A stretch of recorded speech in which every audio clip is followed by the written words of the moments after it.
Welcome to NNTV Telugu news. కూటమి ప్రభుత్వం హామీ ఇచ్చినట్లు పట్టణాల్లో పేదలకు 2 సెంట్లు ఇళ్ల స్థలం ఇవ్వాలని, గత ప్రభుత్వం అప్పటి ఎంపీ భారత్ ఇచ్చిన పట్టాలకు స్థలాలు చూపించాలని సిపిఐ జిల్లా కార్యదర్శి తాటిపాక మధు డిమాండ్ చేశారు. సోమవారం సిపిఐ నగర కమిటీ ఆధ్వర్యంలో మహాచలం నగర్, హుకుంపేట తదితర వార్డులలో పేదల నుండి ఇళ్ల స్థలాలు రాస్తున్నారు. సిపిఐ జిల్లా కార్యదర్శి తాటిపాక మధు మాట్లాడుతూ, గత వైసీపీ ప్రభుత్వం హయాంలో పేదలకు పట్టణాల్లో 1 సెంటు చొప్పున ఇళ్ల స్థలాల పట్టాలు ఇచ్చారని, ఆ స్థలాలు పట్టణాలకు సుదూరంగా నివాసయోగ్యం కాని ప్రాంతాలకు కేటాయించారని, అందులో చాలా మంది పేదలకు ఇప్పటి వరకు ఇళ్ల స్థలాలు చూపలేదన్నారు.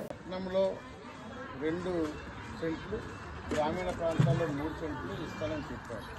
అందులో భాగంగా మా పార్టీలో కలిస్తే ఆయన ఏం చెప్పారంటే, మీరు అందరూ ఇలా అప్లికేషన్ పెట్టండి అన్నారు. ఆ ఉద్దేశంతోనే ఆయన చెప్పారంటే, కమ్యూనిస్ట్ పార్టీ అంటే ఓట్ల కోసం వీటి కోసం కాకుండా నిజంగా పేదల కోసం ఉంటుంది. వైసీపీ అనుకో ఆల్ పార్టీ రాస్తే టీడీపీ కోపం వస్తుంది, టీడీపీ రాసినందుకు ఈ వైసీపీ కోపం వస్తుంది. కానీ ఈ ఎర్రజెండా పోటీ చేయదు కదా, నాకు కావాల్సింది పేదవారికి న్యాయం చేయడం కోసమే తప్ప అంతకన్నా ఏం కాదు. ఆ ఉద్దేశంతో మీరు అందరూ చేయవలసినది నిజాయితీగా రాయండి. మనం ఒకరోజు చెప్తాం, దాంతో మళ్ళీ ఎంక్వైరీ చేస్తారు. మళ్ళీ ఆ తర్వాత మీరు రాసాము పోయిందంటే మాకు కాదంటారు.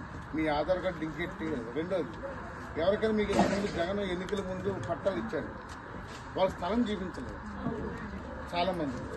ఆ స్థలం కూడా రాసుకోవాలి. అది అభ్యర్థి సిద్ధమనేసి నేను వచ్చాను. రాస్తాను. సత్యవతి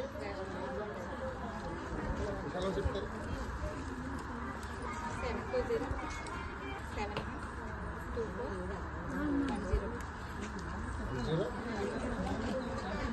724 1 నెంబర్ చెప్తాను.